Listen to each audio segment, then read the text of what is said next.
మన బాలశౌర్ ఫాదర్ గారి classmate, father గారే మంచి స్నేహితులు, క్లాస్మేట్.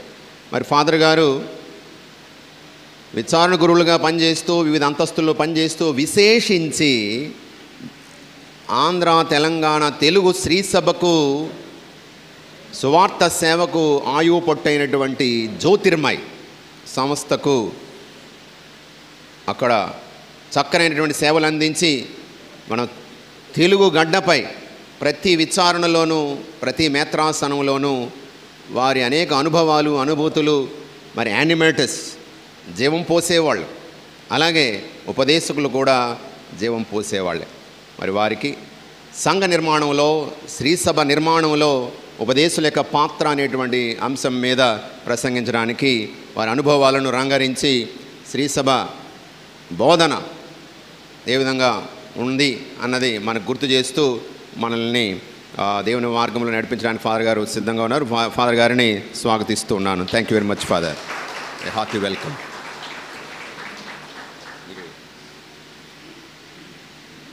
విచారణలకు చెందినటువంటి ఉపదేశులందరికీ నా హృదయపూర్వక నమస్సుమాంజలిని తెలియచేస్తున్నాను.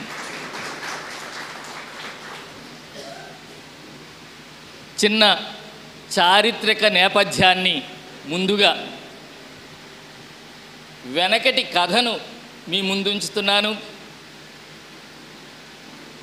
నేను 1980వ సంవత్సరంలో గురు పట్టాభిషేకం పొందాను. అప్పుడు ఇగ్నేషియస్ గోపు గారు మన విశాఖ మేత్రాసన పీఠాధిపతులు. ఆయన్ని ఎరిగినటువంటి ఉపదేశులు ఎంతమంది ఉన్నారో చేతులెత్తండి. గుడ్. తరువాత ఆయన 1981లో చనిపోగా 1983 జనవరి 26వ తారీఖున ఆయన తరువాత వారసులుగా వచ్చారు. ఎవరు వచ్చారు? కాగితపు మరీదాస్ పీఠాధిపతులు వచ్చారు. ఇది ఎందుకు చెప్తున్నానంటే, కాగితపు మరీదాస్ పీఠాధిపతులు విశాఖ పీఠాన్ని అలరించిన తర్వాత ఆయన 2 విషయాలకి ప్రాధాన్యతనిచ్చారు. ఒకటి దైవ పిలుపులు, 2 ఉపదేశులు. దైవ పిలుపులు ప్రోత్సహించడానికి గురుశ్రీ, మీలో చాలామందికి తెలిసే ఉంటుంది, గురుశ్రీ కరణం జోజిబాబు ఫాదర్ గారు, ఆయనతో పసుపులేటి ఫ్రాన్సిస్ ఫాదర్ గారు, తర్వాత మేము ముగ్గురము కలిసి దైవ పిలుపులు సమాఖ్యలో ఉంటూ ఆనాడు దైవ పిలుపుల్ని ప్రోత్సహించడం జరిగింది. అదే సందర్భంలో ఈనాడు అంటే ఖమ్మం పీఠాధిపతులుగా పనిచేసి పదవి విరమణ చేసినటువంటి మహాఘనత వహించిన పాల్ మైపాన్ గురువర్యులు, తరువాత వివి ప్రసాద్ గురువర్యులు, నేను అప్పట్లో ఉపదేశుల శిక్షణ కొరకు నియమింపబడినటువంటి వాళ్ళమి, ఆ కమిటీలో ఉన్నటువంటి వారం అన్నమాట. మీలో కొంతమందికి బాగా తెలిసే ఉంటుంది, మైపాన్ పాల్ బిషప్ గారు ద్రాక్షారామం విచారణ గురువులుగా ఉన్నప్పుడు, పౌల్ ఫాదర్ గారు, మైపాన్ పాల్ అంటాం మేము, ఆ పౌల్ ఫాదర్ గారు ఆయన విచారణ గురువులుగా ఉన్నప్పుడు ద్రాక్షారామములోనే ఉపదేశుల యొక్క సదస్సులు నిర్వహించడం జరిగింది. 1984 నుంచి మీలో కొంతమంది ఆ సదస్సుల్లో ఏమైనా పాల్గొన్నారా? శిక్షణ సదస్సుల్లో కొంతమంది ఉన్నారు. ఎంతమంది ఉన్నారు ద్రాక్షారామం నుంచి ఉపదేశులు ఇక్కడ? ఓకే ఓకే ఓకే అయితే పాత వాళ్ళు లేనట్లే, అందరూ కొత్త వాళ్ళే ఉన్నారు ఇప్పుడు. అయితే ఇక్కడ విషయం ఏమిటంటే, ఆనాటి నుండి నేటి వరకు కూడా నేను విశాఖపీఠంలో 1993 వరకు పనిచేశాను. 13 సంవత్సరాలు పనిచేశాను. అయితే ఈ సమయంలో మనకి శ్రీకాకుళం కొత్త పీఠముగా రావడం 1993లో, నేను శ్రీకాకుళంకి వెళ్ళిపోవటం జరిగింది. అందువలన చాలా సంవత్సరాల గ్యాప్ అనేది ఇప్పుడు ఉన్నది. మీలో చాలామందికి నేను పరిచయం లేకపోవచ్చు. అయితే 2008 నుంచి 2015 వరకు కూడా జ్యోతిర్మయిలో రీజనల్ జ్యోతిర్మయి డైరెక్టర్గా పనిచేయటం జరిగింది. ఆ సమయంలో నాకు ఇప్పటికీ గుర్తు, మన రాజమండ్రి ఆల్కోట్ గార్డెన్స్లో మనము ఆ విచారణలో విశ్వాస వికాస దినాలు చేశాము మౌలిక సంఘాల నేపథ్యంలో. తరువాత గొల్లప్రోల్లో కూడా చేశాము. గొల్లప్రోల్ నుంచి ఎంతమంది వచ్చారు? ఒకరే. ఓకే, గొల్లప్రోల్లో చేశాము. తర్వాత పాయకరాపేటలో కూడా చేశాము. ఎవరైనా ఉన్నారా పాయకరాపేట నుంచి ఇక్కడ? ఎస్, అటు వెళ్ళిపోయారేమో. ఓకే. ఈ విధంగా జ్యోతిర్మయి సంస్థ ప్రారంభించినటువంటి ముఖ్యమైన అంశము సంఘ నిర్మాణము.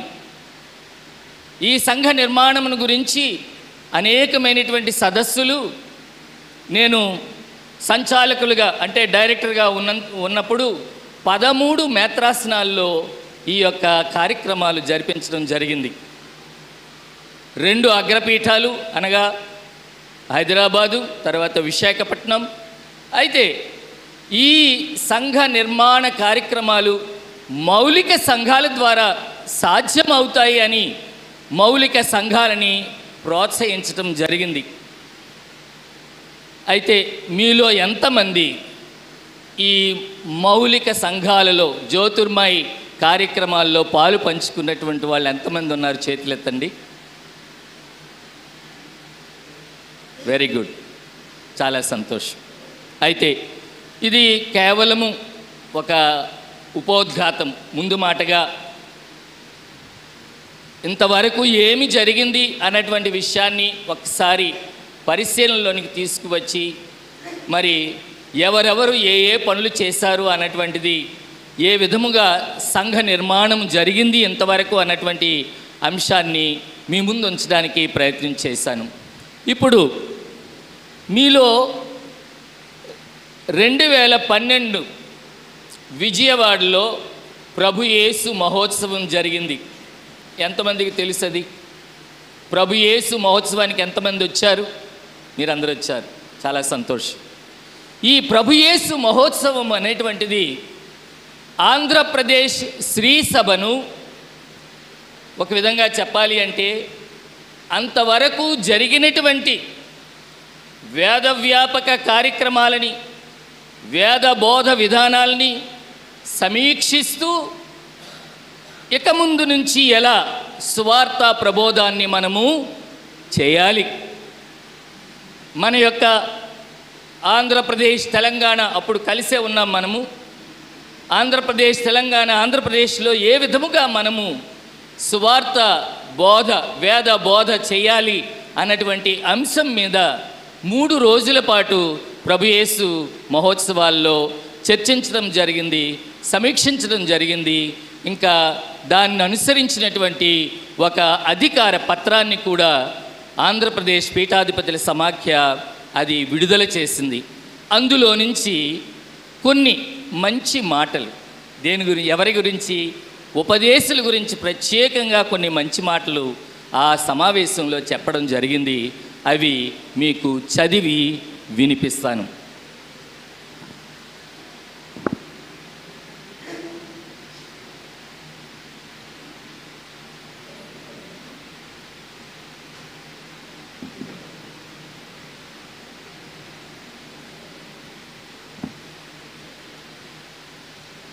ఈ అధికార పత్ర ఆరంభములోని మొదటి పాయింట్ ఇది, ఉపదేశుల సేవ. దయచేసి ఆలకించండి. ముందు ఆంధ్రప్రదేశ్ రాష్ట్ర నలుమూలల సువార్త జ్యోతులు దేదీప్యమానంగా వెలగడానికి, కథోలిక సంఘాలు విశ్వాస వికాస పదంలో ముందుకు సాగడానికి ఉపదేశులు సంఘ పెద్దలు చేస్తున్న కృషి శ్లాఘనీయమైనది. తాము జీవనం సాగిస్తున్న సామాజిక, ఆర్థిక, రాజకీయ మతపరమైన నేపథ్యం ఏ విధముగా ఉన్నప్పటికీ, ఎలాంటి పరిణామాలు సంభవించినా, తాము ప్రతికూల పరిస్థితులను ఎదుర్కోవలసి వచ్చినా, ఉపదేశులైన వారు తాము స్వీకరించిన స్వార్థ జ్యోతులను, విశ్వాస వరాలను పదిలంగా కాపాడుకుంటూ వచ్చారు. తల్లి శ్రీ సభ ద్వారా తాము పొందిన ఆధ్యాత్మిక సిరులని తమ సంతతికి వారసత్వపు నిధులుగా అందజేస్తూ వస్తున్నారు. స్థానిక శ్రీ సభను సుస్థిరం చేస్తున్నారు, సుసంపన్నం గావిస్తున్నారు. అలాంటి గృహస్థ క్రైస్తవ సువార్త దీక్షితులకు, ఆదర్శప్రాయమైన వారి విశ్వాసానికి, త్యాగ నిరతకి, ఆత్మ ప్రేరిత జీవనానికి గాను వారందరికీ ప్రభు యేసు మహోత్సవ సందర్భాన హృదయపూర్వక కృతజ్ఞతలు వ్యక్తము చేస్తున్నాము.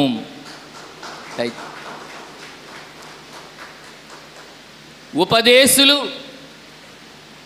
ఆంధ్ర శ్రీ సభలో ఇంతవరకు చేసినటువంటి వారి యొక్క సేవలను, వారు చూపించినటువంటి చొరవ, వారు చేసినటువంటి త్యాగాలు, సంఘ నిర్మాణములో, సువార్త ప్రచారములో వారు అనుదినము అనునిత్యము వారు చేస్తున్నటువంటి అవిరళ కృషి అభినందనీయమని ప్రభు యేసు మహోత్సవము చాటి చెప్పింది. అందుచేత మరొకసారి మీ భుజాలు తట్టుకొని గట్టిగా మరొకసారి చప్పట్లు కొట్టండి.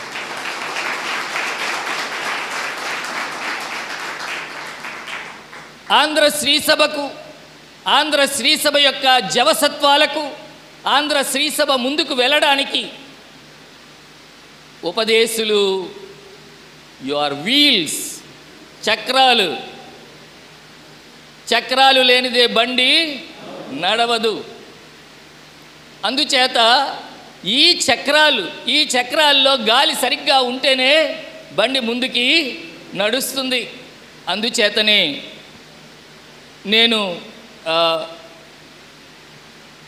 2021లో మా కొత్త పీఠాధిపతులు రాయరాల విజయ్ కుమార్ గారు నన్ను వికర్ జనరల్గా ఆయన ప్రకటించి ఈ సువార్త ప్రబోధము, వేద ప్రబోధము, ఉపదేశుల యొక్క బాధ్యతను నాకు అప్పగించారు. ఇప్పటికే నిరంతర ఉపదేశుల శిక్షణ కార్యక్రమం అని మీరు యూట్యూబ్లో చూసే ఉంటారు. ఎన్నో కార్యక్రమాలు శ్రీకాకుళంలో జరిగి ఉన్నాయి. ఉపదేశులందరికీ కూడా ఆన్గోయింగ్ ట్రైనింగ్ ప్రోగ్రామ్ అని మేము పెట్టామన్నమాట. ఇంకా రానున్నటువంటి సంవత్సరం కూడా కొన్ని ముఖ్యమైనటువంటి అంశాల మీద వారికి శిక్షణ ఇవ్వటము జరుగుతూ ఉన్నది. అందుచేత ఒక విషయాన్ని గుర్తుంచుకోవాలి. ఉపదేశి వేద ప్రబోధములో, సువార్త ప్రబోధములో ఒక కీలకమైనటువంటి స్థానాన్ని పొంది ఉన్నారు, పిలుపును పొంది ఉన్నారు. ఆ పిలుపును మీరు ముఖ్యముగా మీలో మీరు ఒక్క మాట ఎప్పుడు చెప్పుకోవాలి, నేను పిలువబడిన వ్యక్తిని, ప్రభువు ఎన్నుకున్నటువంటి వ్యక్తిని. ఈ పిలుపు విషయంలో ఎప్పుడూ కూడా చిన్నతనము కానీ, అలసత్వము కానీ, ఏం ఉపదేశ పదవి. మీకు ఒక చిన్న జోక్ చెప్తాను. నేను వ్యాపారంలో విచారణ గురువుగా, నా మొదటి విచారణ అది. అయితే వ్యాపారంలో మాణిక్యం గారని చాలా అనుభవజ్ఞుడైనటువంటి ఉపదేశం ఆయన ఒకరోజు మీటింగ్కి వచ్చారు. ఇలాగా ఉపదేశాల మీటింగ్ మనము పెద్ద లక్షవారం నాడు పెట్టుకుంటాం కదా జనరల్గా. లక్షవారం శుక్రవారాలు మేము ఆ ఏరియాలో లక్షవారం శుక్రవారం ఉపదేశాల తాలూకా సమావేశం పెట్టుకొని, తర్వాత అక్కడ అదేంటి హోలీ అవర్ అంటే పరిశుద్ధ గడియ, తర్వాత వారికి ఇచ్చిన తరగతి, ఆ రోజు అక్కడే ఉంటారు వాళ్ళు.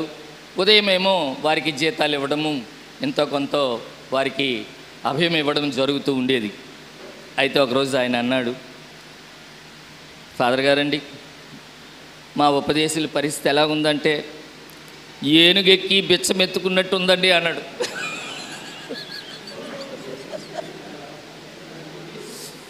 మా ఉపదేశుల పరిస్థితి ఎలా ఉంది అంటే ఏనుగెక్కి బిచ్చమెత్తుకున్నట్టు ఉందండి అన్నాడు. మేమంతా పగలబడి నవ్వాము. అదే మొదటిసారి నేను వినడం ఆ సామెత. కొన్నిసార్లు ఎస్, ఆయన ఎంత నిష్ణాతుడంటే, నా అనుభవం చెప్తున్నాను నేను. వేపాడ విచారణ అంత పెద్ద విచారణ ఏం కాదు, మారుమూల విచారణ. ఆ విచారణలో నీలకంఠరాజపురం అని ఒక ఊరు ఉండేది. బల్లంకి అన్నటువంటి ఒక గ్రామం ఉండేది. ఆ ఊరి మీద నుంచే నేను బల్లంకి వెళ్ళాలి. అయితే ఒకరోజు మాణిక్యం గారిని పిలిచి, ఏమండి మాణిక్యం గారు, ఆ నీలకంఠరాజపురము ఇంతవరకు కూడా ఏ గురువుని రానివ్వలేదా? ఇంతవరకు వాళ్ళేం దేంటి జ్ఞానస్నానం లేదు, లేకపోతే సత్యం వినలేదు, వాళ్ళు దారిలోనే ఉన్నారు అని అంటే, ఇన్ని సంవత్సరాలైనా సరే ఆ మట్టి మీదకి ఒక్క గురువు కూడా వెళ్ళలేదండి అన్నారు. నేను కొన్ని రోజులు చూసిన తర్వాత, మాణిక్యం గారు, మిమ్మల్ని బల్లంకి నుంచి ట్రాన్స్ఫర్ చేసేస్తున్నాను.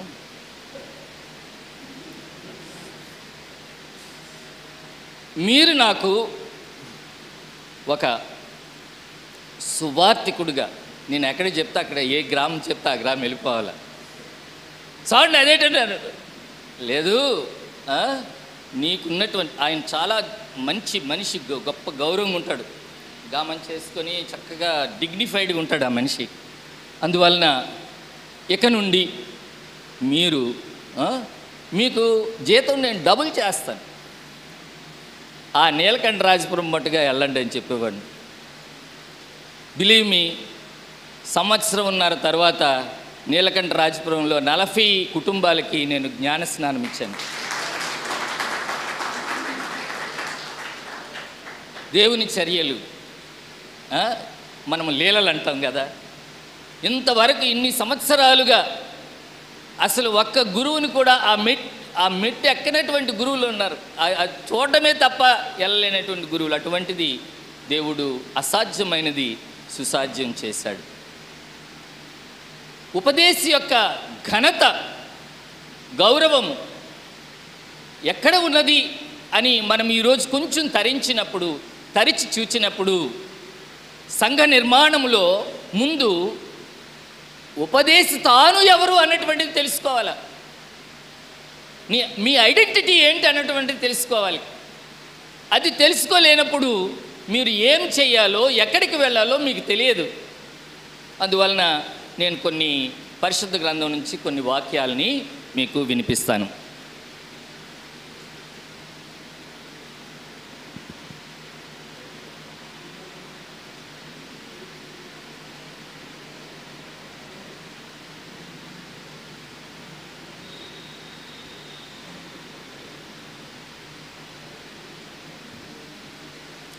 మత్తయి సువార్త 10వ అధ్యాయము 1వ వచనము నుండి 4వ వచనము వరకు.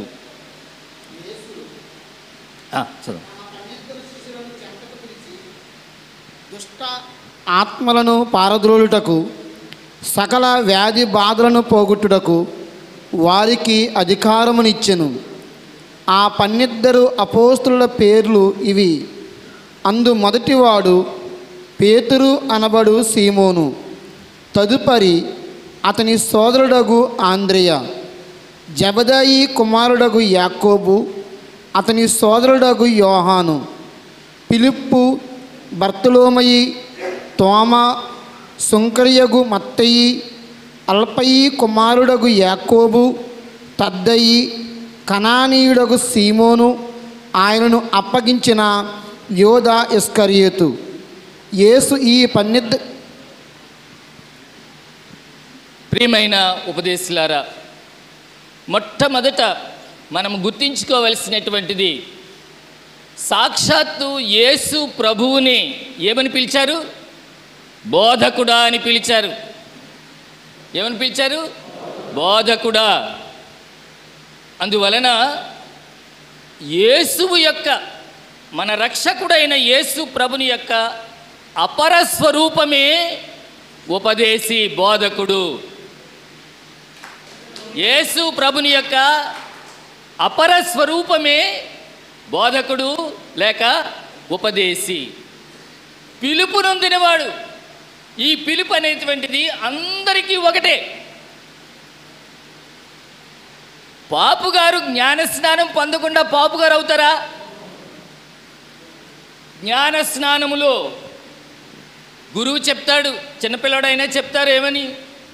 కృష్మా తైలముతో నిన్ను అభ్యంగనము చేయుచున్నాను. గురువు, బోధకుడు, రాజునైనా అంటే ఒకే తైలము. ఏది? కృష్మా తైలము ఒకే తైలము. క్రైస్తవుడిని అభిషేకిస్తుంది, గురువుని అభిషేకిస్తుంది, పీఠాధిపతిని అభిషేకిస్తుంది. ఒకే తైలము. ఆ కృష్మా తైలముతో ఈరోజు ఈ జ్ఞానస్నాన వరమును, ఈ జ్ఞానస్నానములో దేవుడు మనకిచ్చినటువంటి అంతస్తును, దేవుడు మనకిచ్చినటువంటి ఆ ఐడెంటిటీ అంటాం చూసారా, క్రైస్తవ ఐడెంటిటీ, అది క్రైస్తవుని తాలూకా నిజమైనటువంటి స్వరూపము ఏమిటి అంటే గురువు, బోధకుడు, రాజు. ఈ మూడు అంశాలు గుర్తుంచుకోవాలి. You are a priest. ప్రతి క్రైస్తవుడు కూడా మౌలికమైనటువంటి క్రైస్తవ్యములోనే గురుత్వం ఉంది. మౌలికమైనటువంటి క్రైస్తవ్యములోనే ప్రవచన వరము ఉంది. నువ్వు ప్రవక్తవు. మౌలికమైన క్రైస్తవ్యములోనే నువ్వు నాయకుడవు, రాజువు. ఈ మూడు వరాలు ప్రతి క్రైస్తవునికి సమానమే. ఈ సమానత్వములో నుంచే పిలుపు అనేది వస్తుంది. మొట్టమొదట జీవితంలోనికి నువ్వు పిలువబడ్డావు. మనమందరము జీవితంలోనికి పిలువబడ్డాము. ఈ జీవితం నుంచి ఇంకొక జీవితంలోనికి పిలువబడ్డావు. ఏంటది? క్రైస్తవ జీవితంలోనికి పిలువబడ్డావు. నీవు క్రీస్తుని వెంబడించడానికి పిలువబడ్డావు. అది రెండవ పిలుపు. అది మూడవ పిలుపు కూడా ఉంది. వ్యక్తిగతముగా నువ్వు పిలువబడ్డావు. ఇదిగో ఈరోజు అదే పిలుపు. 72 మంది శిష్యులు ఉన్నారు ప్రభువుకి. అందులో 12 మందిని ఎన్నిక చేసుకున్నాడు. ఆ ఎన్నిక అన్నటువంటిది పిలువబడిన వారు అనేకులు, ఎన్నుకోబడినటువంటి వారు కొందరు. 12 మందిని ఎన్నుకున్నారు. వారిని ఎలా ఎన్నుకున్నారు? రాయబారులుగా ఎన్నుకున్నాడు. తనకు సాక్షులుగా ఎన్నుకున్నాడు. ఇది మనం గమనించవలసినటువంటి విషయము. అందువలన ఈరోజు సినడల్ చర్చ్ లేదా కలిసి పయనించే శ్రీసభను గురించి మన ఫ్రాన్సిస్ పాపు గారు మాట్లాడుతున్నారు. ఆయన మాటల్లో గల భావన ఏమిటంటే జ్ఞానస్నానము పొందిన ప్రతి ఒక్కడు కూడా సువార్తికుడు కావాలి, క్రీస్తు ప్రభువుకి సాక్ష్యముగా నిలవాలి. అంచేత ఉపదేశి యొక్క మొట్టమొదటి గుణము, కార్యము ఏమిటి? తాను పొందినటువంటి విశ్వాసమునకు సాక్షిగా జీవించటమే.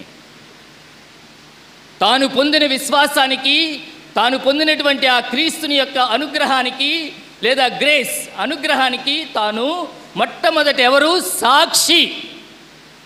ఉపదేశి అంటే సాక్షి, సాక్ష్యమునిచ్చేవాడు. తన యొక్క విశ్వాసాన్ని తోటివారితో, పిల్లలతోనూ, యువతతోనూ, వృద్ధులతోనూ అందరితో పంచుకున్నటువంటి వాడు. హి షేర్స్ హిస్ ఫెయిత్. ఆ విధంగా చెప్పాలంటే ఆయన ఒక రాయబారి, ఆయన ఒక మధ్యవర్తి. ఆయన ఒక మధ్యవర్తి. ఒక విధంగా చెప్పాలంటే క్రీస్తుకు, దైవ ప్రజలకు మధ్య వారధి. Is the bridge. అందువలన ఈ యొక్క ఐడెంటిటీ అన్నటువంటిది మీరు బాగా గ్రహించాలి. చాలాసార్లు ఫాదర్ గారు ఇందాక కొన్ని విషయాలు ఐ ఓవర్ హెడ్. అయితే ఏంటంటే మనము ఏదో జీవన పరిస్థితుల్లో జరక్క వచ్చినటువంటిది కాదు ఇది. ఆ కాన్సెప్ట్ అనేది మనసులో తీసేయండి. ఇదేదో ఉద్యోగం కాదు, ఉపదేశంగా పనిచేయడం అనేటువంటిది ఉద్యోగం కానే కాదు. ఇది పిలుపు, దేవుని పిలుపు. నన్ను ఎలా దేవుడు పిలిచాడో మిమ్మల్ని కూడా ఈక్వల్గా అదే పిలిచాడు. నేను క్రైస్తవుడు, ముందు నేను క్రైస్తవుని కాకపోతే నేను గురువుని అవుతానా? నేను ముందు జ్ఞానస్నానం తీసుకోకపోతే లేకపోతే కన్యాశ్రీ ఉన్నారు, కన్యాశ్రీ అవుతారా? అందుచేత అన్నిటికన్నా ముఖ్యమైనటువంటిది మనకి జ్ఞానస్నానములో కృష్మా తైలముతో అద్ది నిన్ను అభిషేకించి నువ్వు అభిషిక్తుడవు. ఈ విషయాన్ని ఎప్పుడు గుర్తుంచుకోవాలి. నీవు అభిషిక్తుడవు, అభిషేకించి కృష్మా తైలము నొసటి మీద రాసి, గురువు అవ్వాలంటే చేతుల మీద రాస్తారు, చేతుల మీద రాస్తారు. ఆ చేతుల్ని తర్వాత మనం ముద్దెట్టుకుంటాం. ఆ విధముగా ప్రియమైనటువంటి ఉపదేశులారా, మీరు అభిషిక్తులు, మనమందరము అభిషిక్తులము. ముందు కృష్మా తైలముతో అభిషేకమును పొందిన అంటే ఎంపిక చేసుకున్నటువంటి వారం, క్రీస్తు ప్రభువుకు సాక్షిగా జీవించవలసినటువంటి వారం, క్రీస్తు ప్రభుని యొక్క శిష్యులము, అనుచరులము, వెంబడించే వారిమి. మీరు పోయి సకల జాతి జనులకు సువార్తను బోధించండి. విశ్వసించిన వారందరికీ పితా పుత్ర పవిత్రాత్మ నామమున జ్ఞాన స్నానం ఇచ్చుచు ఏం చేయమన్నారు? నా శిష్యులుగా చేయండి. ప్రియమైనటువంటి ఉపదేశులారా, ఇప్పుడు మీరు చేస్తున్నటువంటి ముఖ్యమైనటువంటి పని ఏమిటి అంటే మత మార్పిడి కాదు, మత మార్పిడి కాదు. మత మార్పిడులు మనము చేయము. రోమన్ క్యాథలిక్స్ ఎప్పుడూ కూడా మత మార్పిడులు చేయరు. మనం అది గంటాపదంగా చెప్పాలి. వీఆర్ నాట్ దేర్ టు వాళ్ళ హిందువుల్ని క్రైస్తవులుగా మార్చడం కాదు మన యొక్క ఉద్దేశం. కానీ సువార్తను ప్రకటించటము మన ముఖ్యమైనటువంటి ధ్యేయం. ప్రభు ఏం చెప్పాడు? Proclaim the good news of salvation. అది ఆలకించి విశ్వసించినటువంటి వ్యక్తి, అటువంటి వ్యక్తి నీ దగ్గరికి వచ్చినప్పుడు పితాపుత్ర పవిత్రాత్మ నామమున జ్ఞానస్నానం ఇచ్చి ఏం చేయమన్నారు? శిష్యులుగా చేయమన్నారు. దయచేసి నన్ను అపార్థం చేసుకోవద్దు. ఎందుకంటే రోమన్ క్యాథలిక్ సంఘం అన్నటువంటిది ఎల్లప్పుడూ కూడా సువార్తను బోధించినటువంటి సంఘము.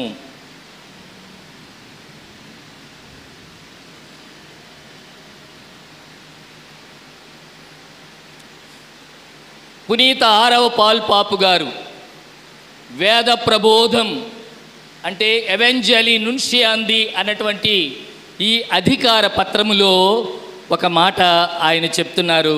దయచేసి ఆలకించండి.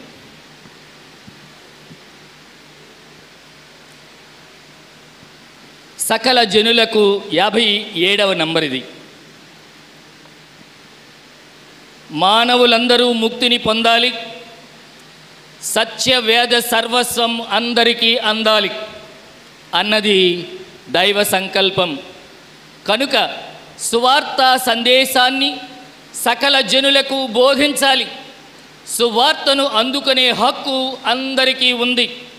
అందుకే క్రీస్తు ప్రభువు విస్తృత జన సమూహాలకు సువార్త సందేశాన్ని బోధించేవాడు. అలాగే పెంతెకోస్తు నాటి ఉదయం 12 మంది అపోస్తలు కూడా విభిన్న భాషా సంస్కృతులకు చెందిన అసంఖ్యాకులైన ఎందరికో వేద ప్రబోధం చేశారు. అలాగే సువార్త సందేశాన్ని అందుకోవలసిన ప్రజలందరూ శ్రీ సభ ఎదుట సత్యాసక్తులై నిలిచి ఉన్నారు. సకల జనులకు సువార్త ప్రబోధం చేయవలసిన పవిత్ర కర్తవ్యాన్ని శ్రీ సభ ఎన్నడూ మరువదు. లోకరక్షణ ధర్మం పట్ల ఎప్పుడూ ఏమరపాటుగా ఉండదు. సువార్త సందేశం జ్ఞాన స్నానము ఆచరించిన కొందరికో సొంతం కాదని, అది మానవులందరికీ రక్షణదాయకమని శ్రీసభకు తెలుసు. కాపరిలేని గొర్రెల్ల చల్లా చెదరై ఉన్న ప్రజలను చూచి క్రీస్తు ప్రభువు అనుభవించిన ఆవేదనను శ్రీసభ కూడా పంచుకుంటుంది. ఈ ప్రజలను చూస్తుంటే నాకు జాలి వేస్తుంది అంటూ యేసు ప్రభు పలికిన మాటలను తాను పునశ్చరణం చేస్తూ మానవులందరినీ దైవ సాన్నిధ్యములో ఏకీకృతం చేయడానికి ప్రయత్నిస్తూనే ఉన్నది. అయితే చల్లా చెదరై ఉన్న సకల జనులకు హృదయ సదృశ్యులైన వారు క్రీస్తు అనుయాయులు క్రైస్తవ సంఘాలు గనక సువార్త ప్రబోధం ద్వారా క్రైస్తవ సంఘాలను పటిష్టపరచి క్రైస్తవుల జీవన సాక్ష్యాల ద్వారా అన్యులకు ప్రభావితం చేయవలసిన బాధ్యత కూడా శ్రీ సభదే కనుక సువార్త ప్రబోధం ద్వారా క్రైస్తవ సంఘాల పునర్నిర్మాణానికి శ్రీ సభ అధిక ప్రాధాన్యతనిస్తూ ఉన్నది. అర్థమైందా నేను చదివింది? Very good. అయితే మొట్టమొదట ఉపదేశి ఎవరు? మొట్టమొదటి ఉపదేశి ఎవరు? యేసు ప్రభువు. ఆ యేసు ప్రభువుకి ఈరోజు ప్రతినిధిగా ఉన్న మొదటి ఉపదేశి ఎవరు? శ్రీ సభ. శ్రీ సభే మొదటి బోధకుడు. ఈరోజు శ్రీ సభ మొదటి బోధకుడు అయినప్పుడు అంటే శ్రీ సభ సంఘముగా ఒక బోధకుడు అవుతుంది. పాపుగారే మొదటి బోధకుడు, పాపుగారే మొదటి ఉపదేశి. ఆయన చుట్టూ ఉన్నటువంటి మన పీఠాధిపతులు రెండవ ఉపదేశులు, వారి తరపున ఉన్నటువంటి విచారణ గురువులు మూడవ ఉపదేశులు. ఆ లెక్కకు వచ్చినప్పుడు గ్రామసీమల్లో మీరు నాలుగో ఉపదేశులు అన్నమాట. అంటే ఉపదేశ వర్గమునకు చెందినటువంటి వారు. అందుచేత పూర్వ రోజుల్లో అంటే ఉపదేశులకి కొన్ని నిక్ నేమ్స్ కూడా ఉన్నాయి, మీ అందరికీ తెలుసు. చెప్పండి, ఒకటి రెండు నిక్ నేమ్స్ ఏంటి ఉన్నాయి చెప్పండి. ఉపదేశులకి నిక్ నేమ్స్ ఉంటాయి. ప్రజలు ఏ విధంగా పిలుస్తారు? ఒకటి మాస్టారు, రెండు పంతులు గారు, రెండు మూడు మాస్టర్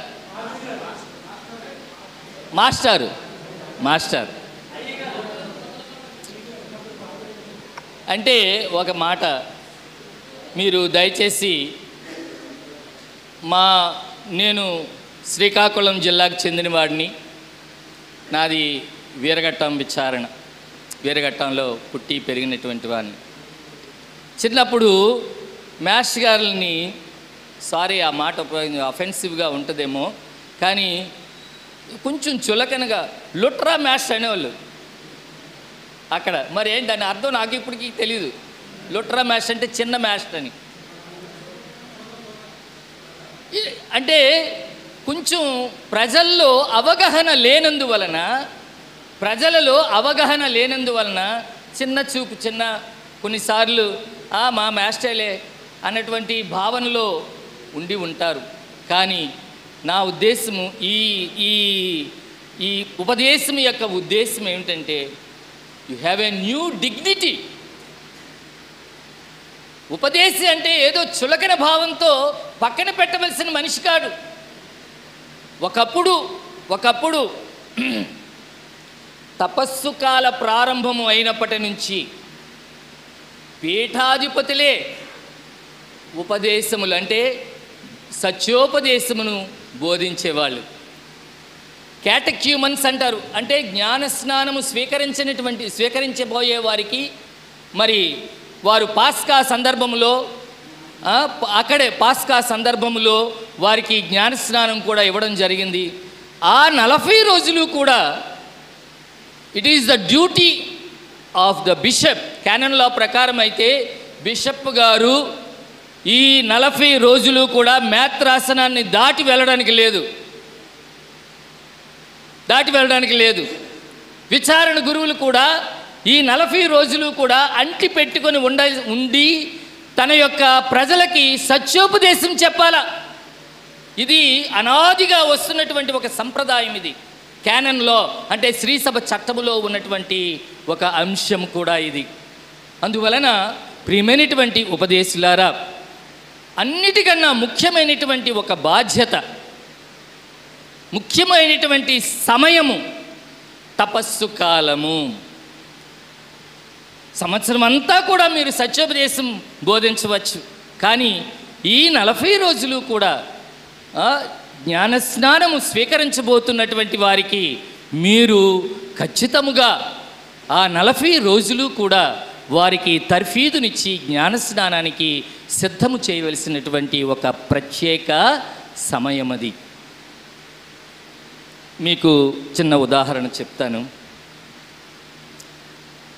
1966 నుంచి 69 వరకు నేను మహారాణిపేటలో సెయింట్ ఆంథోనీ బోర్డింగ్లో చదివాను. ఇక్కడ ఎంతమంది ఉన్నారు మహారాణిపేట సెయింట్ ఆంథోనీ బోర్డింగ్లో చదివిన వాళ్ళు? Very good, very good, very good. అయితే ఆ సమయంలో గోపి ఇగ్నేషియస్ బిషప్ గారు, ఆయన అప్పుడే 64లోనే ఆయన కోఆడ్జుటూర్ బిషప్గా వచ్చి బిషప్స్ హౌస్కి వచ్చి ఉన్నారు. అంతకుముందు ఆయన సెయింట్ ఆంథోనీ స్కూల్ తాలూకా ప్రిన్సిపల్గా పనిచేశారు, హెడ్ మాస్టర్గా పనిచేశారు. ఆయనకి పిల్లలంటే అపారమైనటువంటి ప్రేమ. అందుచేత మేము సెయింట్ ఆంథోనీ బోర్డింగ్లో ఉన్నప్పుడు ఆదివారాలు ఆయన ఇన్ఛార్జ్ ఫాదర్కి చెప్పి ఆ పిల్లల్ని పంపించండి నా దగ్గరికని. బిషప్ గారు అక్కడ కూర్చొని మా అందరికీ కూడా, నేను అదృష్టవంతుడిని ఆ విషయంలో, మాకు సత్యోపదేశం చెప్పేవాళ్ళు బిషప్ గారు. మీరు ఎప్పుడైనా ఈ విషయం విన్నారా?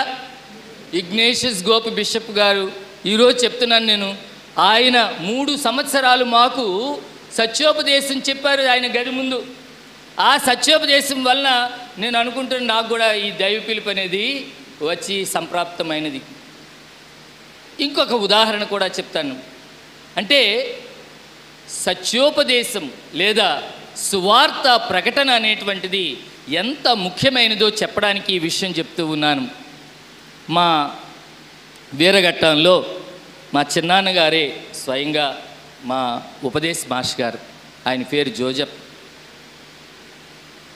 ఆయన టైం టేబుల్ ఎలాగుండేది అంటే, ఇప్పటికీ నాకు కొన్ని విషయాలు గుర్తు.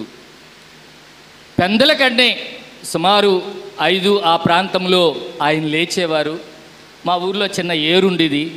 ఆయన ఆ ఏటికి వెళుతూ పిల్లలందరినీ కూడా వీధిలో పిలుచుకొని డైలీ మాస్ అనుదిన పూజకి మీరు సిద్ధపడండి అని చెప్పేవాళ్ళు. ఆయన ఏటి నుండి స్నానం చేసుకుని వచ్చి తయారై, నాయనలారా సిద్ధపడ్డారా అని మరొకసారి కేక వేసుకుంటే, ఆయన వెనకాల నడవాలి అంటే పిల్లలు పరుగు నడకని నడవాలి. అంత స్పీడ్గా నడిచేవాళ్ళు. ఆయన టీచర్గా కూడా పనిచేస్తుండేవాళ్ళు, టీచర్ కేటగిస్ట్ ఆయన. ఉదయము పిల్లలందరినీ కూడా, వీధిలో ఉన్న పిల్లలందరినీ కూడా అనుదిన దివ్య పూజా బలికి తీసుకుని వెళ్ళేవారు. పూజ అయిన తర్వాత వచ్చి పాఠశాలలో ఆయన జాయిన్ అయ్యేవారు. సాయంకాలము పాఠశాల అయిన తర్వాత మళ్ళా పిల్లలందరినీ కూడా, మన కథోలిక పిల్లలందరినీ కూడా గుడిలోనికి చేర్చి జపమాలు చెప్పించేవారు, పరిశుద్ధ గడికి నడిపించేవారు. ఈ విధంగా ఒక విధంగా ఈరోజు నేను చెప్తున్నాను, ఒక మాట చెప్తున్నాను. ఆయన వెనకాల పరుగు నడకతో అనుదిన దివ్య పూజా బలికి వెళ్ళినటువంటి ప్రతి బిడ్డ ఈరోజు బాగుపడ్డాడు. ప్రతి బిడ్డ బాగుపడ్డాడు. మీ అడుగు జాడలు అలాంటివి, ఉపదేశం యొక్క అడుగు జాడలు అటువంటివి. ఈరోజు ఈ ఆంధ్రప్రదేశ్లో గురువుల్ని చాలామందిని ఇంటర్వ్యూ చేయమనండి. ఎంతమంది ఉపదేశుల యొక్క ప్రోద్బలము వలన, ఉపదేశుల యొక్క ప్రేరణ వలన, ఉపదేశుల యొక్క ఆదర్శము వలన, ఉపదేశుల యొక్క బోధనల వలన ఎంతమంది గురువులయ్యారో మీరు లెక్కబెట్టి ఉంటే,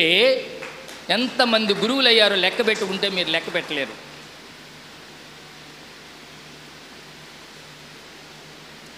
గృహస్థ జీవితము మాది విరక్తత్వ జీవితము. కానీ గృహస్థ జీవితము నుంచి ఒక ప్రక్క కుటుంబ బాధ్యతలు నిర్వహిస్తూ, పిల్లలను పెంచి పెద్ద చేస్తూ, ఈ విధముగా ఒక ప్రక్క కుటుంబాన్ని, ఇంకొక ప్రక్క క్రీస్తు కుటుంబాన్ని నడిపిస్తున్నటువంటి మీ అందరికీ నేను ఈరోజు చేతులెత్తి నమస్కరిస్తున్నాను. ఇది చాలా చాలా కష్టాలతో కూడినటువంటి, శ్రమలతో కూడినటువంటి మీరు సిలువను మోస్తున్నారని నేను హృదయంలో భావిస్తూ ఉన్నాను. అయినా ఒక్క మాట చెప్తున్నాను. ఈరోజు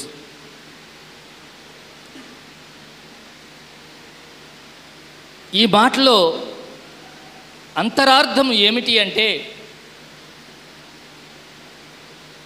ఉపదేశిగా దేవుని సేవ చేసి కష్టముతో తన పిల్లల్ని పెంచి పెద్ద చేసి ఆ పిల్లల్ని కొంతమంది దేవునికి ఇచ్చారు, కొంతమంది ఏమో ఈరోజు నాకు ఇప్పటికీ తెలుసు శివిని పార్వతీపురం విచారణ శివిని గ్రామంలో ఒక ఉపదేశ తాలూకా 3 బిడ్డలు, ఒకరు ప్రొఫెసర్ అయ్యారు, ఇంకొకరు లెక్చరర్ అయ్యారు, ఇంకొకరు టీచర్ అయ్యారు. మీరు ఒక అడుగు వేస్తే మీ వెనకాల ప్రభువు 10 అడుగులు వేస్తాడు. మీరు ఒక చేత్తో ఇస్తే ప్రభువు 100 చేతులతో ఇస్తాడు. అది నేను ప్రత్యక్షంగా చూసినటువంటి విషయము. మీ సేవ ఊరికే పోదు, మీ సేవ ఊరికే పోదు. అది 30దంతలుగా 60దంతలుగా 100అంతలుగా ఫలించినటువంటి సేవే ఎవరిది? ఉపదేశ యొక్క సేవ. ప్రియమైనటువంటి ఉపదేశులారా, అందువలన ఏనాడు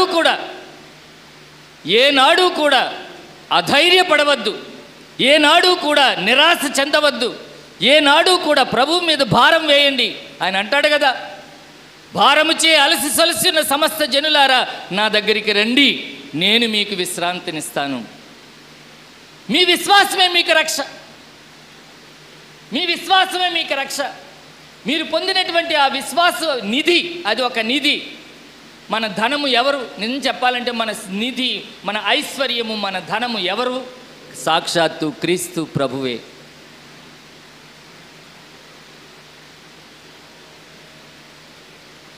మన పునీత 2వ జాన్ పాల్ పాపు గారు, ఆయన పాపుగారు అయిన తర్వాత ఆయన బయటకు వచ్చి ప్రజలతో పలికిన మొట్టమొదట మాట ఎవరైనా చెప్పగలరా? ఆయన పలికిన మొట్టమొదట మాట, డు నాట్ బీ అఫ్రైడ్. మీరు భయపడకండి, మీరు భయపడకండి. ప్రభు ఎన్నిసార్లు మీరు భయపడకండి అని శిష్యులకు చెప్పుంటారు? మీకు తెలుసది.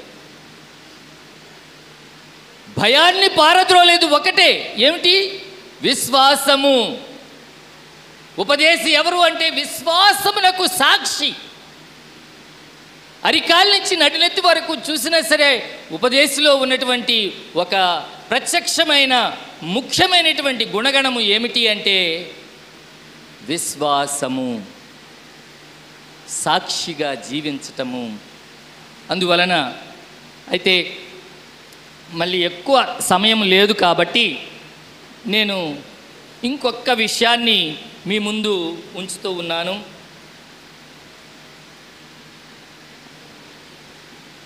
ఇదే ఎవెంజెలీ నున్షియాంది అంటే వేద ప్రబోధమును గురించి 6వ పాల్పాపు గారు చెప్పినటువంటి, పునీత 6వ పాల్పాపు గారు చెప్పినటువంటి మరికొన్ని మాటలు మీకు చదివి వినిపిస్తాను.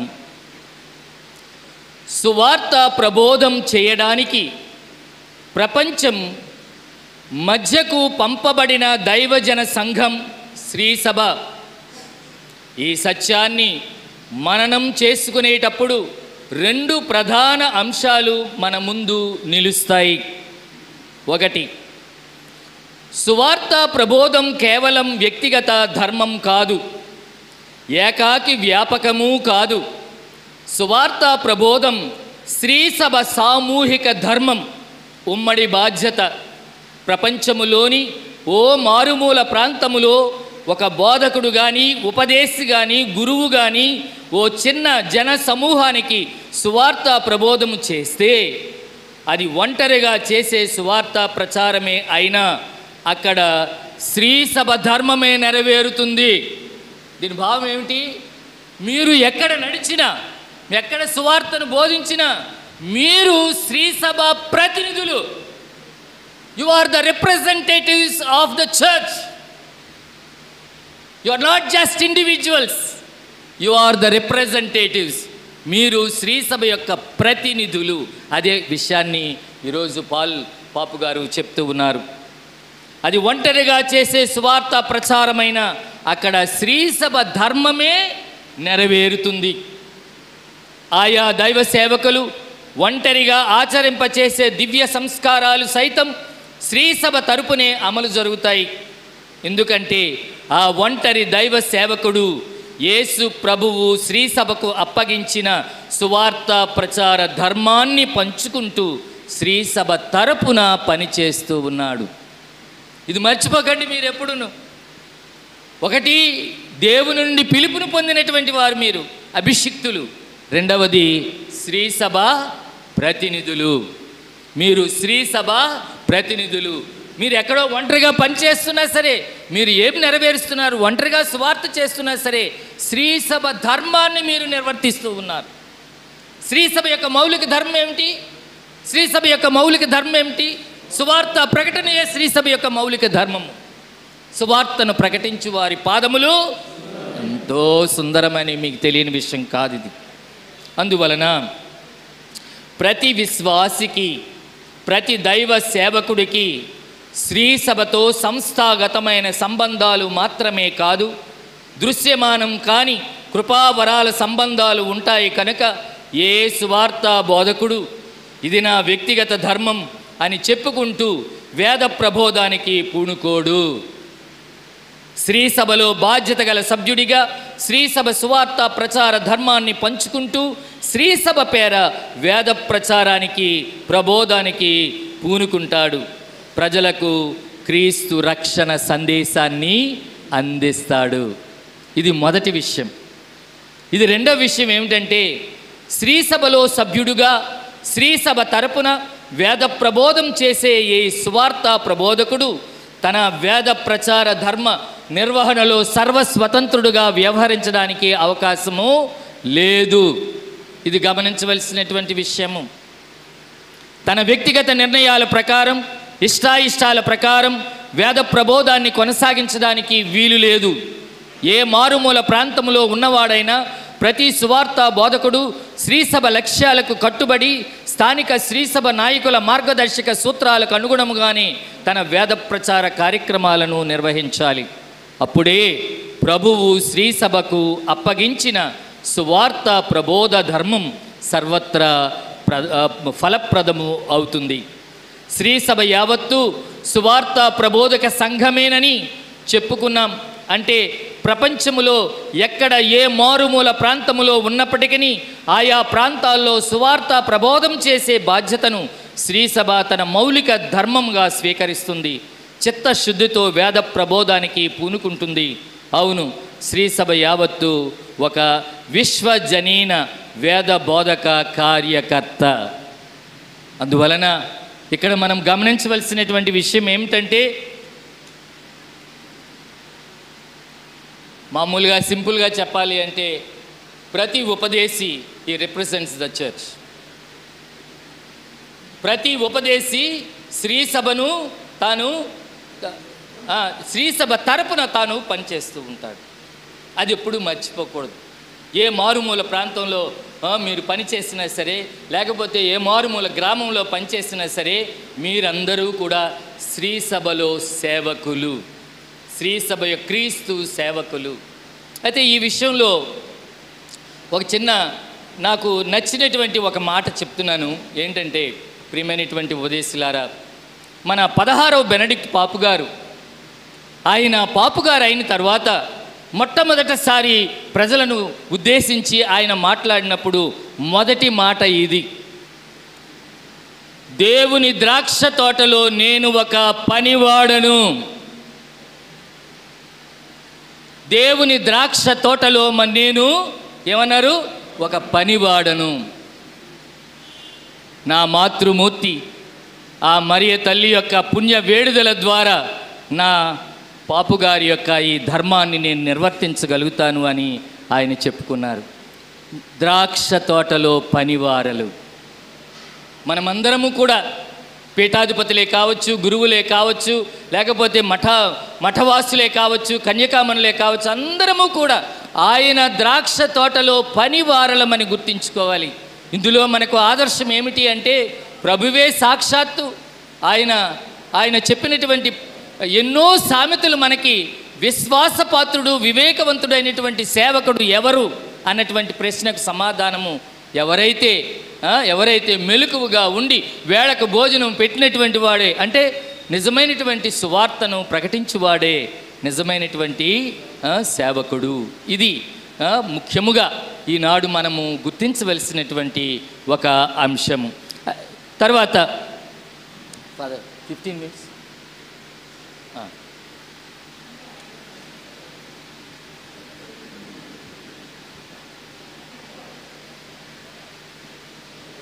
మీరు రాసుకోవలసిన కొన్ని విషయాలు ఉన్నాయి. దయచేసి స్మాల్ నోట్స్ మీరు రాసుకోండి. ఉపదేశికి ఉండవలసిన గుణాలు, లక్షణాలు. ఉపదేశికి ఉండాల్సిన గుణగణాలు, లక్షణాలు. 1, మంచి ఆతిథ్యం నెరపాలి. ఒక చక్కని అతిథిగా ఉండాలి. మీ ఇంటికి మీ దగ్గరకు వచ్చిన వాళ్ళకి పొండి పొండి పొండి అని ఆ మనస్తత్వం కాకుండా ఆదరించే మనస్తత్వం ఉండాలి మొట్టమొదట. అంటే మంచి ఆతిథ్యం, హాస్పిటాలిటీ అంటాం, ఆతిథ్యం నెరపాలి. 2, ఆలకించే నైజం ఉండాలి. కొన్నిసార్లు మనకి పని వలనో లేకపోతే ఇంకో దేని వలనో విసుగు, తర్వాత టెంపర్ అంటాము, షార్ట్ టెంపర్ ఉంటుంది మనకి. ఇప్పుడేంటి మాట్లాడలేదు అంటాం, మనం తగిలేస్తాం మనుషుల్ని. అలా కాకుండా ఆలకించే మనస్తత్వం ఉండాలి. 3, ఓరిమి సహనము కలిగి ఉండాలి. ఓరిమి సహనము కలిగి ఉండాలి.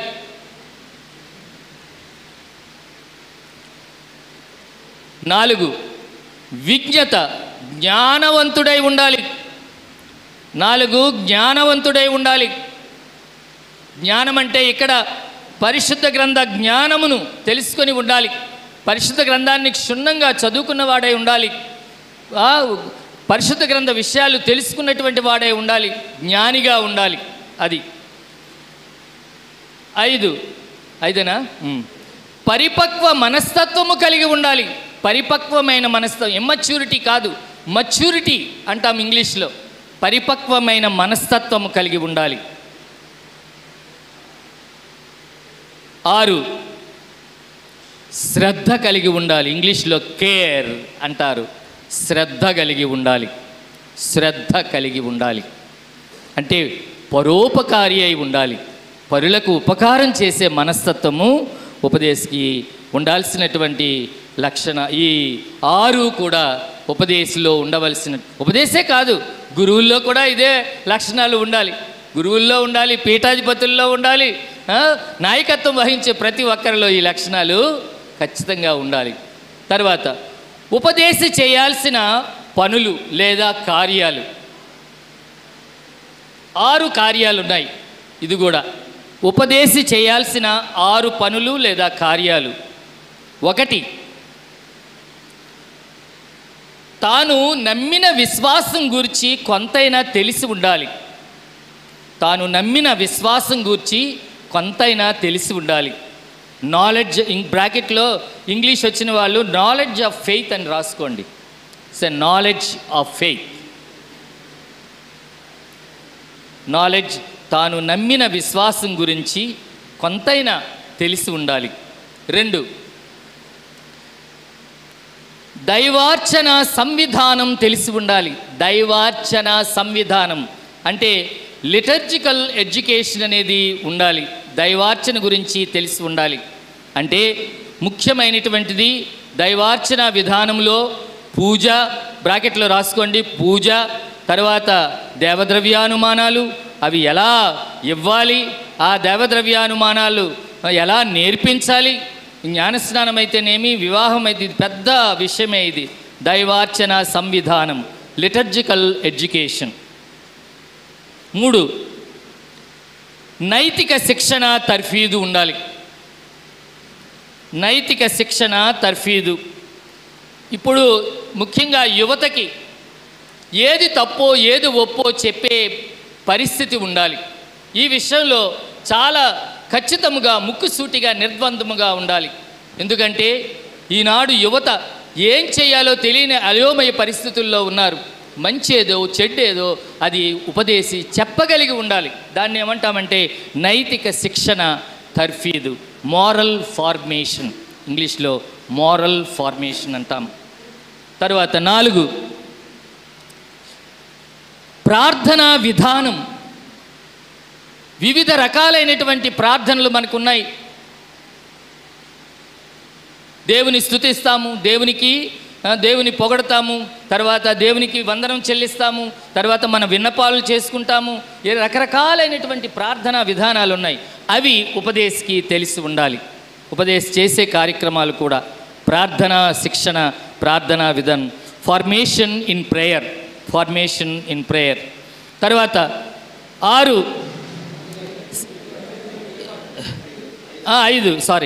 5 తర్వాత మెథడ్స్ ఆఫ్ ప్రేయర్ అంటారు. ప్రార్థనా రీతులు కూడా ఉన్నాయి.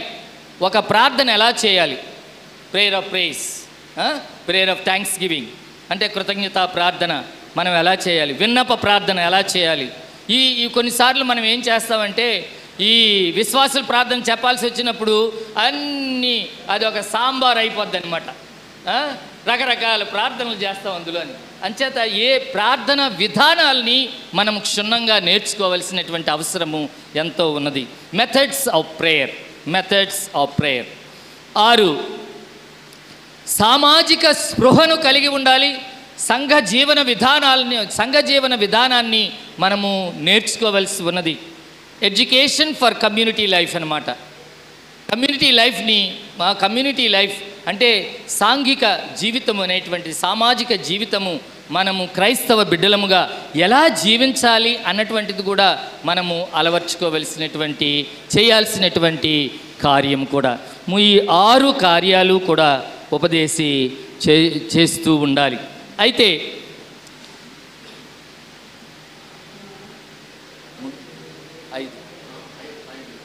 కాదు టైం ఓకే.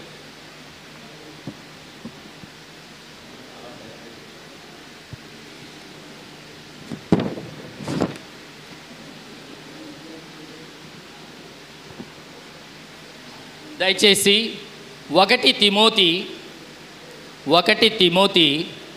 4:6-16 ఎవరైనా చదువుతారా ఒకసారి?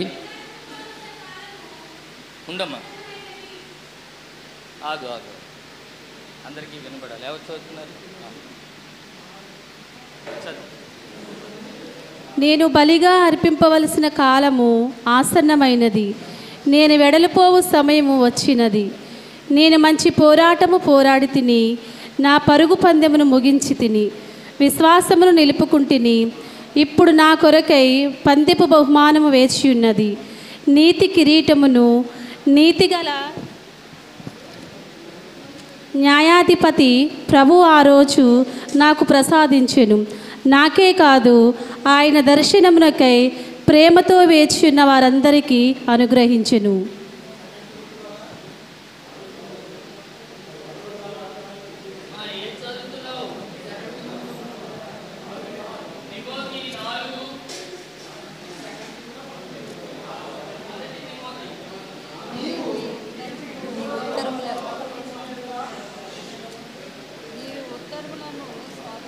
సేవకుడు కాగలవు. అంతేకాక నీవు అనుసరించిన విశ్వాస సంబంధమగు బోధన చేత, మంచి సిద్ధాంతము చేత నిన్ను నీవు పోషించుకురుచున్నావని నీవు చూపగలవు.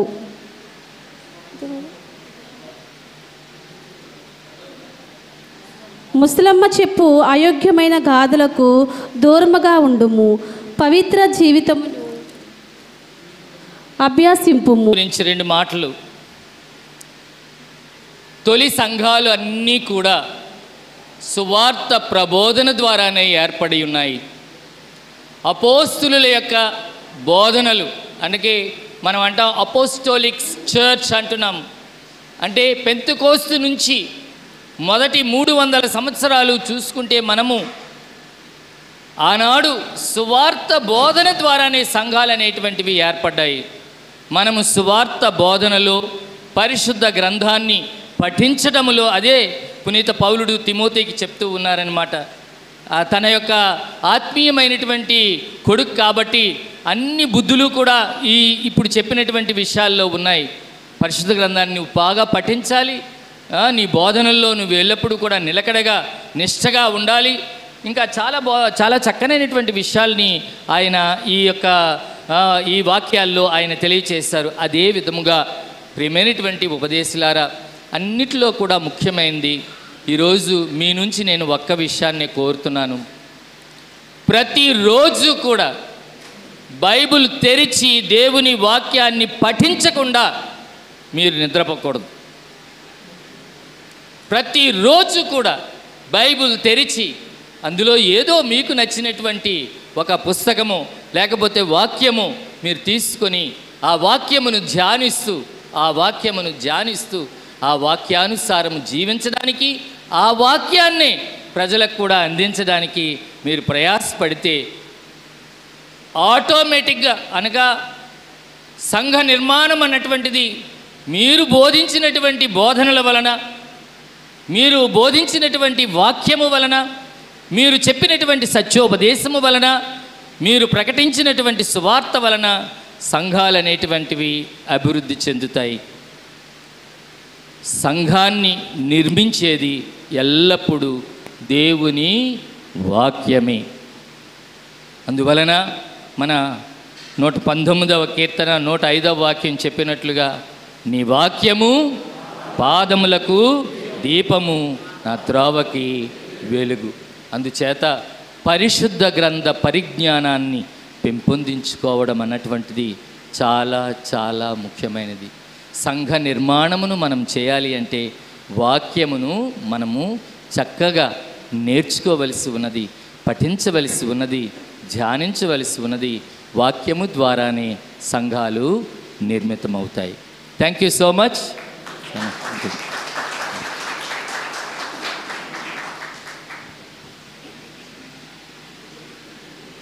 ప్రియ సహోదరి సహోదరులారా, వేద ప్రబోధం శ్రీసభ ధర్మం, అందులో ప్రతి ఉపదేశి ఒక ప్రత్యేక బాధ్యతను కలిగి ఉన్నాడు. వాక్యమే సంఘాన్ని నిర్మిస్తుంది. వాక్య రూపుడైనటువంటి ఆ ప్రభువే ప్రతి మనసును ఒకటిగా చేస్తూ ఉన్నాడు. శ్రీసభ ప్రతినిధి, ప్రతి ఉపదేశి ఎక్కడైతే ఏ గ్రామానికి వెళ్తారో అక్కడ మీరు శ్రీసభ ప్రతినిధిగా ఉంటున్నారు. శ్రీసభ యొక్క ప్రేమను, శ్రీసభ యొక్క ఐక్యతను, శ్రీసభ యొక్క సచ్చీలతను మీరు ప్రతిబింబిస్తూ ఉన్నారు, ఒక అద్దంలా ఉన్నారు. కాబట్టి ఈ విషయాలన్నీ గుర్తు చేస్తూ మరి ఉపదేశుల యొక్క బాధ్యతలు మరొకసారి మనకు గుర్తు చేసినటువంటి పునీత పౌలు వలె మరణించనను జీవించనను క్రీస్తు కోసం. మరి నా పరుగు ముగించింది, నాకు అప్పచెప్పిన బాధ్యత నిర్వర్తించాను. ఇంత చక్కనైనటువంటి మాట కిందట ఈ మధ్య మనము చదువుకున్నాం. ఇదిగో నేను ఏం చేశాను, నాకు అప్పచెప్పిన బాధ్యత నేను నిర్వర్తించాను. గొప్ప కార్యాలు ఏం చేయలేదు.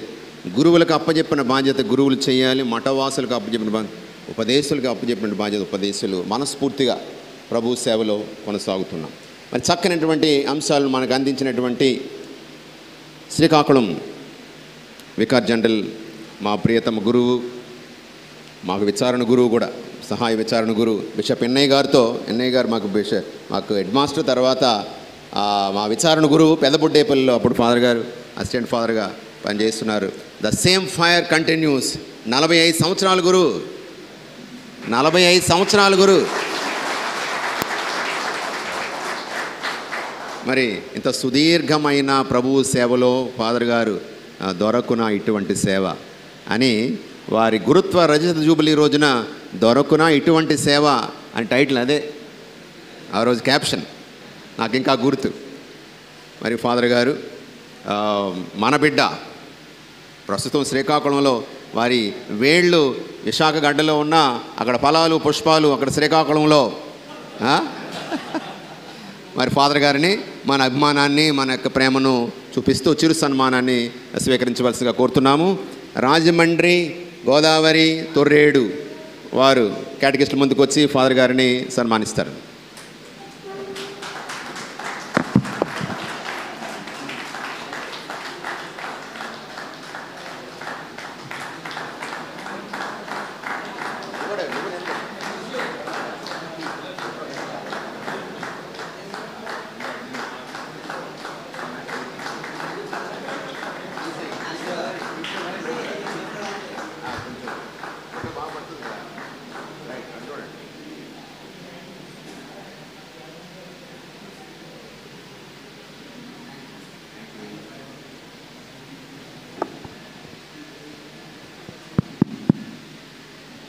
మరి తండ్రి గారు మెత్రాసంలో ఉన్న ఉపదేశాలందరినీ కనీసం సంవత్సరంలో 1-2 సార్లు ఈ విధంగా చేరదీసి వారికి ఎలా బోధించాలి, ఎలా కథోలిక అంశాలను తెలియచేయాలన్న విషయాలను గురించి తెలియచేయాలని అన్ని డీనరీల్లో కూడా ఈ యొక్క కార్యక్రమాలు ఏర్పాటు చేస్తున్నారు.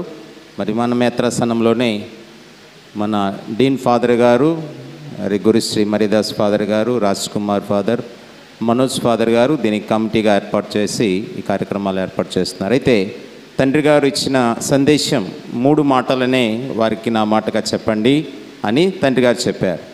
మొట్టమొదటిది, మన తిరుసభలో ఉన్నటువంటి కథోలికులు అందరినీ 2 భాగాలుగా క్యానన్ లా మన తిరుసభ చట్టము విభజిస్తుంది.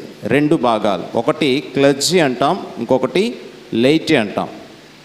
క్లెర్జీ అంటే ఈ యాజకత్వంలో పాలు పంచుకున్నవారు అన్నమాట, క్లెర్జీ అంటారు. రెండవది సాధారణ క్రైస్తవులు, 2 భాగాలు, అభిషక్తులు లేక దైవ సేవకులు, రెండవది సాధారణ క్రైస్తవులు, లైటీ అంటాం. ఈ యొక్క క్లెర్జీలోనే ఈ ఉపదేశులు అనేటువంటి వారు కూడా వస్తారంట. 2 భాగాలు ఉన్నాయి ఆయనకు తిరుసభలో, ఈ పక్క సేవకులు, ఈ పక్క దైవ ప్రజలు. ఇప్పుడు మీరు ఎందులోకి వస్తారు? ఇందులోకి వస్తారు. పోపు గారి దగ్గర నుంచి ప్రారంభమై పోపు గారు, కార్డినల్స్, ఆర్చ్ బిషప్లు, బిషప్, గురువు, డీకను, తర్వాత ఉపదేశి. కాబట్టి ఇదొక భాగ్యం. తిరుసభలో బోధకులుగా ఉండేటువంటి ఒక అధికారపూర్వకమైనటువంటి భాగ్యం. విచారణ గురువు ఆ విచారణలో ఉన్న వాళ్ళందరినీ పరిశీలించి ఒకరినో ఇద్దరినో ఉపదేశి అంటే ఉపదేశం చేసేవాడుగా తన స్థానంలో ఏర్పాటు చేస్తారని, అటువంటి ఒక గొప్ప భాగ్యాన్ని దేవుడు కథోలిక ఉపదేశిగా మీకు ఇచ్చి ఉన్నాడని మొదటి అంశాన్ని తెలియచేసి ఉన్నారు. రెండో అంశం తండ్రి గారు చెప్పిన మాట ఏంటంటే, ప్రతి ఉపదేశి కూడా జీవిత కాలంలో ఒక్కసారైనా బైబిల్ అంతా చదివి ఉండాలి. ఇప్పుడు నిజంగా నేను చేతులు ఎత్తమంటే ఇక్కడ ఉన్న గురువులు మేము కూడా ఆలోచించుకోవాల్సి ఉంటుంది. ఎందుకంటే బైబిల్ అంతా చదువుతున్నాం కదండి. నో, పునీత జెరోమ్ గారు చెప్తారు, ignorance of scriptures is the ignorance of Christ. అంటే పరిశుద్ధ గ్రంథం పూర్తిగా తెలియని వాడికి ప్రభువు పూర్తిగా తెలియడు అంటాడు. ఎవరికైతే బైబిల్ తెలియదో వారికి ప్రభువుని గురించి తెలియదు. కాబట్టి స్టార్ట్ చేయండి ఇప్పటికైనా.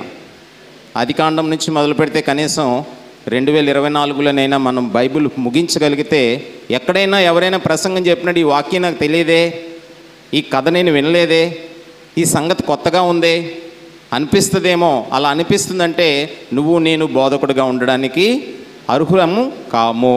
కొన్ని సందర్భాలు కొంతమంది ఉపదేశం చెప్తుంటారు వాక్యం, అదిగో